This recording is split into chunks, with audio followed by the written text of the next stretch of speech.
Okay students, तो अभी demand के सेक्शन में ये हमारी थर्ड वीडियो है जिसमें आप लोगों ने डिमांड का मतलब ऑलरेडी कर चुके हो आप। उसके बाद डिमांड फंक्शन के बारे में पढ़ लिया आपने, लॉ ऑफ डिमांड भी हम कर चुके हैं। अभी आगे ये वाली वीडियो ना बहुत इंपॉर्टेंट होने वाली है क्योंकि आपको मैंने अभी तक ये चीज तो समझा दी कि प्राइस का क्या इफेक्ट रहता है, बट डिमांड को अकेला प्राइस नहीं इफेक्ट करता है, कई सारी और फैक्टर्स भी हैं जो डिमांड को इफेक्ट करते हैं। तो उसके कारण डिमांड में आ जाता है चेंज। तो चेंजेस के लिए मैं जब करवाती हूँ बच्चों को तो मैं उसको दो मेजर पार्ट्स में डिवाइड कर देती हूँ।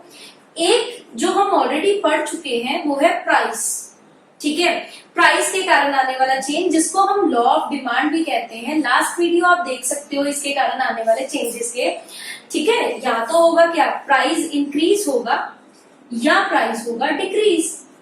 तो जैसे ही प्राइस इंक्रीज होता है तो हमने इसको पढ़ा हुआ है मूवमेंट अपवर्ड जाती है। तो ये इसके लिए अब मैं यहाँ पे इस वीडियो का टाइम नहीं दूंगी, तो आप इसको डिटेल में देखने के लिए लास्ट वीडियो को देख सकते हो। अब एक तरफ हुआ प्राइस और दूसरी तरफ होते हैं अदर फैक्टर्स। अब अदर फैक्टर्स के लिए आप डिमांड वाले सेक्शन की फर्स्ट वीडियो देख सकते हो कि कौन कौन से फैक्टर्स है और कैसे वो इम्पैक्ट करते हैं। बहुत सारे फैक्टर्स हैं जैसे इनकम है, टैक्सेस है, सब्सिट्यूट गुड्स है, कॉम्प्लीमेंट्री गुड्स है या वेदर कंडीशंस है। कई सारी चीजें हैं जो हमारी डिमांड को इफेक्ट करती हैं अपार्ट फ्रॉम प्राइसेस। बट हम जब प्राइस को काउंट करते हैं बाकी सारी चीजों को कांस्टेंट मान के चलते हैं, पर कि अदर फैक्टर्स किस तरह से डिमांड को अफेक्ट करेंगे। यहाँ पे अब ध्यान से समझना कि हमने लॉ ऑफ डिमांड के बेसिस पे डिमांड कर्व जनरेट किया था जो नेगेटिवली स्लोपिंग होता है, एग्जैक्टली वैसे ही रहेगा ये। तो मैंने बोला था कि जब प्राइस बढ़े या प्राइस कम हो तो आप स्टेप को ऊपर चढ़ते हो या स्टेप से नीचे आते हो। अब यहाँ पे अदर फैक्टर्स में क्या होगा, क्योंकि ये स्टेयर तो बनाई थी प्राइस ने, बट जैसे ही दूसरा फैक्टर अपना काम करना शुरू करेगा, कोई भी दूसरा फैक्टर, तो वो उस स्टेप को छोड़ के उसके साथ वाली स्टेप पे चला जाएगा, ठीक है। अब अदर फैक्टर्स के कारण अब होगा क्या, पहले क्या होता था कि प्राइस डायरेक्टली डिमांड के ऊपर अफेक्ट करता था, हिट करता था डिमांड को और बाकी सारे फैक्टर्स को हम कांस्टेंट मान लेते थे। अब यहाँ पे कुछ क्या होगा कि कोई और फैक्टर, कोई भी अदर फैक्टर हिट करेगा डिमांड को और फर्दर डिमांड हिट करेगी प्राइस को। इसका मतलब जो हमने पहले किया था कि कॉज एंड इफेक्ट रिलेशनशिप, अब वो टर्न होगी, डिमांड किसी और चीज से इफेक्ट होके प्राइस के ऊपर असर डाल सकती है। तो जैसे यहाँ पे बच्चे बहुत बार गलती करते हैं, उनको ये चीज लगती है, यहाँ पे प्लीज एक चीज समझ लो कि अगर प्राइस बढ़ता है डिमांड कम हो जाती है, प्राइस कम हो डिमांड बढ़ जाती है, तो यहाँ पे keeping all other factors constant, ऐसा कहीं ट्रू नहीं है कि अगर डिमांड बढ़ी तो प्राइस कम हो जाएगा। प्रैक्टिकली सोच के देखो, अगर मार्केट के अंदर लोग चीजें बहुत तेजी से मांगने लग जाते हैं तो वहां शॉर्टेज क्रिएट हो जाएगी, और जब शॉर्टेज क्रिएट हो जाएगी तो या तो नेचुरली ही वो चीजें नहीं बनाई जा सकती हैं तो उसका प्राइस बढ़ जाएगा, या फिर ऑब्वियसली तुम्हारी तरफ से जब डिमांड बढ़ेगी प्रोड्यूसर उसका एडवांटेज लेने के लिए उसका प्राइस बढ़ा देगा, ब्लैक मार्केटिंग कर देगा। अभी लेटेस्ट क्या चल रहा है कि वो जो गुटखे तंबाकू की प्राइसेस ऐसे शूट अप कर रहे हैं। मैंने सुना पीछे लॉकडाउन के खुलते, जब लॉकडाउन लगा हुआ था तो अगर कहीं से ये मिल रही थी चीजें तो कहते कि 5-5 रुपए वाला पैकेट जो है वो 40-50 रुपए में भी बिका। अब सोचो, हमें ये लग सकता है कि फिर क्या हो गया, 5 की चीज 40 में ही तो बिकी है। आप सोचिए उस बंदे ने कितने गुना एडवांटेज ली होगी और कितने लोगों को ये चीज बेची होगी। और एट द सेम टाइम जब लॉकडाउन खुला तो एकदम जो ये थी लिकर शॉप्स थी उनके ऊपर रश पड़ गया, तो वो प्रॉफिट उसने 2 महीने से एक प्रोड्यूसर ने उसमें से पैसे नहीं कमाए। अब क्या करेगा वो, तुम्हारे डिमांड बढ़ते ही उसके प्राइसेस शूट अप कर देगा। एग्जैक्टली ऐसे होता है। तो और ऑब्वियसली अगर कोई लोग उसकी डिमांड बंद कर देते, जैसे पीछे करके मुझे क्वेश्चंस आ रहे थे बच्चों के कि मैम पेट्रोल के प्राइसेस या क्रूड ऑयल के प्राइसेस जो है वो नेगेटिव में जा रहे हैं। हालांकि कभी भी क्रूड ऑयल जो है उसके प्राइसेस नेगेटिव में नहीं जा सकते, एग्जैक्टली वो जीरो भी नहीं हो सकते हैं, पर क्योंकि पूरी वर्ल्ड जो था वो ठप पड़ गया था, रुक गया था, तो ट्रांसपोर्ट नहीं हो रही थी चीजें, किसी भी तरह के पेट्रोल की डिमांड जो है, क्रूड ऑयल की, डीजल की, इन सब की डिमांड जो है वो रुक गई थी। तो जब डिमांड नहीं है तो प्रोड्यूसर्स के पास स्टॉक इकट्ठा होना शुरू हो जाता है। और क्रूड ऑयल तो ऐसी चीज है जिसको आप निकालते हो तो ठीक, और निकाल के अगर आप स्टोर करने की कोशिश करते हो that becomes difficult for you. तो वो क्या कहते हैं, तुम आगे रख लो, जब तुम कमा लोगे तुम प्राइसेस हमें दे देना इन चीजों के। तो तुम्हारी क्योंकि डिमांड कम हो गई थी तो तुम्हें अट्रैक्ट करने के लिए उन्होंने प्राइसेस जो है वो कम कर दिए। तो अब ये देखना पड़ेगा कि प्राइस डिमांड को अफेक्ट कर रहा है या डिमांड प्राइस को अफेक्ट कर रही है। तो जैसे ही अदर फैक्टर्स अपना काम करते हैं, ये लॉ ऑफ डिमांड तो इसमें फेल हो जाता है। तो this is failure of law of demand. ठीक है, तो अब अगर यहाँ पे क्या चीज होगी कि यहाँ पे अदर फैक्टर्स के कारण जैसे प्राइस जो था वो डिमांड को मूव करवाता था, movement upward, movement downward.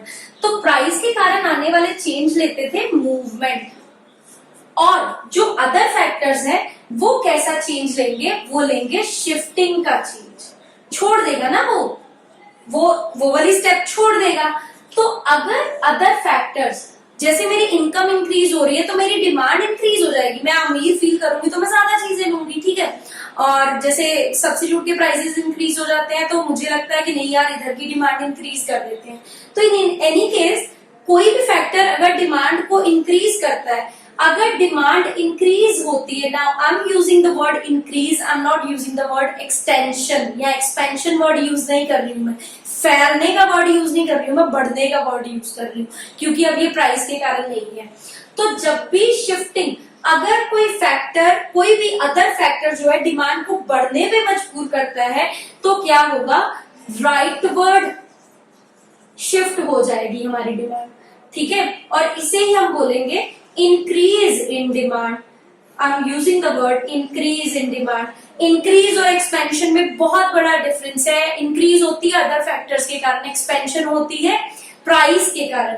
Increase में शिफ्टिंग होती है, एक्सपेंशन में मूवमेंट होती है। एग्जैक्टली ऐसे अगर अदर फैक्टर्स जो है वो डिमांड को नेगेटिवली इम्पैक्ट कर रहे हैं, लॉकडाउन हो गया और मेरी डिमांड कई चीजों की कम हो गई है, तो मेरी डिमांड कम हुई प्राइसेस के कारण नहीं हुई, प्राइसेस नहीं बढ़े थे उस टाइम पीरियड के दौरान, प्राइसेस के ऊपर असर नहीं पड़ा था, बट स्टिल मेरी डिमांड कम हो गई थी, तो that will take leftward movement, leftward shift, sorry, और लेफ्टवर्ड शिफ्ट लेते ही इसे हम और बोलेंगे डिक्रीज इन डिमांड।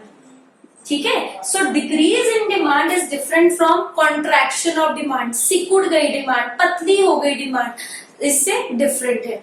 ठीक है, तो यहाँ पे बच्चे मेरे से पूछते हैं, मैं उनका जब ये चीज की गलती निकाल रही हूँ कि उनको लगता है कि अगर प्राइस डिमांड को नेगेटिवली इम्पैक्ट कर रहा है तो डिमांड भी प्राइस को नेगेटिवली, सोच के देखती है, यहाँ पे रटने की बात नहीं है। खुद सोचो कि अगर तुम एक बंदे के पास जाके रश लगा दोगे और उसे लगेगा मैं ही मैं हूं, तो ऑब्वियसली, अभी देखो मैंने पिछली उसमें अपनी वीडियो में जियो की एग्जांपल दी थी, अब जरा जियो के ऊपर देखो, पहले वो फ्री में था, अब वो 3 महीने के लिए इतना ज्यादा चार्ज कर रहा है। अब होता क्या है, लोग उसका ऑल्टरनेट ढूंढने के पीछे पड़े हुए हैं, तो ये हुआ अदर फैक्टर के कारण। ठीक है, तो यहाँ पे क्या चीज है, तुमने क्योंकि उसके ऊपर इतना रश लगा दिया था, तुम्हारी डिमांड इतनी इंक्रीज हो गई थी, उसको लगा अब तो ये मुझे छोड़ ही नहीं सकते, तो उसने क्या किया, तुम्हारा मतलब तुमने डिमांड इंक्रीज कर दी, क्योंकि अदर फैक्टर्स के भी प्राइसेस बहुत ज्यादा थे, एयरटेल के प्राइसेस बहुत ज्यादा थे, आइडिया के, और शायद वो 2G 3G पे थे, ये 4G डाटा दे रहा था, और उसने वंडरफुल क्वालिटी दी जब डाटा की, जब ये नया नया आया। तो अब अदर फैक्टर्स थे, अदर फैक्टर बैंडविड्थ मुझे अच्छी लग रही है, मेरी मूवी बड़ी अच्छी से डाउनलोड हो रही है, बड़ी जल्दी से डाउनलोड हो रहा है, मेरे तो काम बहुत अच्छा चल रहा है, ये थे अदर फैक्टर्स जिनके कारण हमने एकदम रश डाल दिया जियो की शॉप के आगे जाके। अब उसने इसका एडवांटेज उठाया और प्राइस इंक्रीज कर दिया। इसीलिए प्राइस और डिमांड में नेगेटिव रिलेशनशिप है, keeping other factors constant, but demand और प्राइस में नेगेटिव रिलेशनशिप नहीं है, that is positive relationship. Okay, तो यहाँ पे ये हुई शिफ्टिंग। तो इसको मैं एक डायग्राम पे भी आपको बता देती हूँ कि मतलब मान लो यहाँ पे मैंने डिमांड लिया कर्व, तो मुझे मिलेगा प्राइस, और उसके बेसिस पे लो मैंने बनाया, प्राइस के बेसिस पे नेगेटिव रिलेशनशिप था। तो यहाँ पे डी रिमेम्बर, जब भी आप इकोनॉमिक्स में कोई भी डायग्राम बनाते हो तो उसकी लेबलिंग बड़ी इंपॉर्टेंट होती है कि आप एक्स एक्सिस पे क्या ले रहे हो, आप वाई एक्सिस पे क्या ले रहे हो, और कर्व का नाम क्या रख रहे हो। अब अगर अदर फैक्टर्स के कारण मेरी डिमांड जो है वो बड़ी है, तो मेरा कर्व जो है वो राइटवर्ड शिफ्ट हो जाएगा। रिमेम्बर, राइटवर्ड शिफ्ट होना। और अगर मेरी डिमांड जो है वो कम हुई है, मतलब अदर फैक्टर्स ने मुझे इम्पैक्ट किया, मेरी डिमांड कम होगी, तो इट विल शिफ्ट लेफ्टवर्ड। ठीक है, तो ये हुआ हमारा D2 और उसमें क्या होता था, मैं क्या लेती थी, मूवमेंट लेती थी। तो इनमें दोनों में डिफरेंस है। तो ये बहुत अच्छे से समझना कि अगर गवर्नमेंट की टैक्स पॉलिसी चेंज होती है, किसी एक चीज के ऊपर टैक्स ज्यादा लग जाता है, तो उसके कारण मेरी डिमांड अगर रिड्यूस होती है, तो हो सकता है आपकी डिमांड को इंक्रीज करने के लिए जो प्रोड्यूसर आपको थोड़ा एडवांटेज दे और उसका प्राइस जो है वो रिड्यूस हो जाए। ठीक है, तो ऐसे ही कई बार, अब जैसे गवर्नमेंट इस केस में कई बार हमें एडवांटेज देने की कोशिश करती है।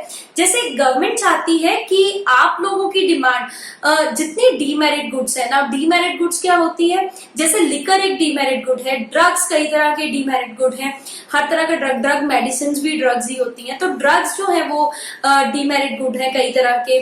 सिगरेट, ये जो तंबाकू खाते हैं हम, ये खाते हैं हम नहीं, मतलब हम नहीं, जो लोग खाते हैं वो डीमेरिट प्रोडक्ट है। जब वो डीमेरिट प्रोडक्ट है तो गवर्नमेंट आपको कैसे, क्यों खोल दी थी लिकर शॉप, सब बहुत ज्यादा बवाल कर रहे थे। तो गवर्नमेंट को सबसे ज्यादा रेवेन्यू जो आता है टैक्स की फॉर्म में, वो किससे आता है, लिकर शॉप से। और लोग अगर भागेंगे तो वो गवर्नमेंट को कमाई देंगे इसके थ्रू।